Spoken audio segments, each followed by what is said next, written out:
আপনারা ধৈর্য ধরুন। দীর্ঘ 6 বৎসর যাবৎ আপনারা আমাদেরকে সহযোগিতা করেছেন। ইনশাআল্লাহ আমরা এই যাত্রাও আপনাদের ভালোবাসা, আপনাদের সহযোগিতা এবং আল্লাহ রাব্বুল আলামিনের অশেষ মেহেরবানিতে আমরা আবারও আমাদের প্রাণপ্রিয় নেত্রী দেশনেত্রী বেগম খালেদা জিয়াকে আজকে দেশের মানুষের যে অকৃত্রিম ভালোবাসার প্রতীক সেটি আজকে প্রমাণিত। সেই লক্ষ্যেই আমরা আপনাদের সহযোগিতা চাই।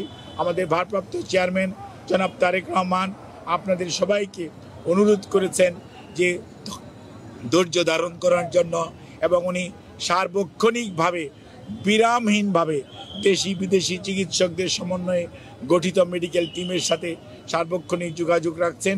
কাজে আপনাদের সহযোগিতা ছাড়া চিকিৎসা কার্যক্রম সঠিকভাবে পরিচালনা করা সম্ভব হবে না।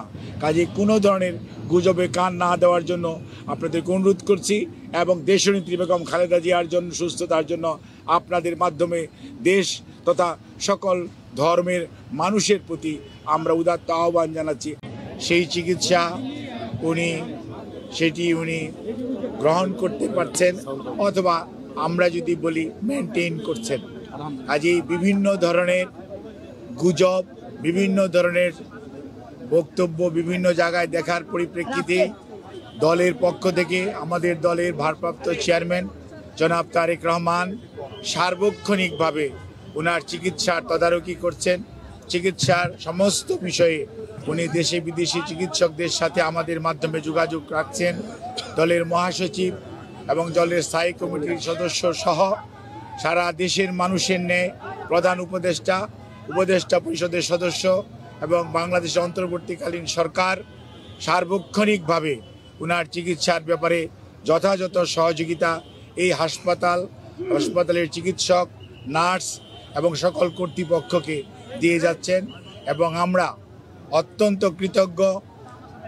আমাদের বন্ধুপ্রতিম দেশ যারা, অর্থাৎ আমেরিকা বলেন, ইউকে বলেন, পিপলস রিপাবলিক অফ চায়না বলেন, কাতার বলেন, আর সৌদি আরবিয়া বলেন, পাকিস্তান বলেন, ইন্ডিয়া বলেন, আমাদের অনেক সরকার এবং রাষ্ট্রপ্রধান এই চিকিৎসার ব্যাপারে তাদের সহযোগিতার হাত বাড়িয়ে দিয়েছেন। আমরা এই সংকটময় মুহূর্তে আপনাদের মাধ্যমে দেশবাসীর কাছে ওনার সুস্থতার জন্য দোয়া চাই, এবং আল্লাহ রাব্বুল আলামিন যাতে দেশবাসীর দোয়া, সারা পৃথিবীর অনেক মানুষের ওনার প্রতি ভালোবাসা এবং দোয়ার কারণেই হয়তোবা উনি এই যাত্রায় সুস্থ হয়ে উঠবেন বলে আমরা আশা করি। সেই জন্যই আমরা আপনাদের মাধ্যমে সবাইকে সর্বোচ্চ সংযম প্রদর্শন এবং সেই সাথে কোনো ধরনের গুজব ছড়ানো এবং গুজবে কান না দেওয়ার জন্য বিনীতভাবে পরিবারের পক্ষ থেকে, দলের পক্ষ থেকে আপনাদেরকে আমরা অনুরোধ করছি। আমাদের দল কিভাবে আপনাদেরকে ইনফরমেশন দিবে সেটিও আমাদের দলের পক্ষ থেকে জানিয়ে দেওয়া হয়েছে।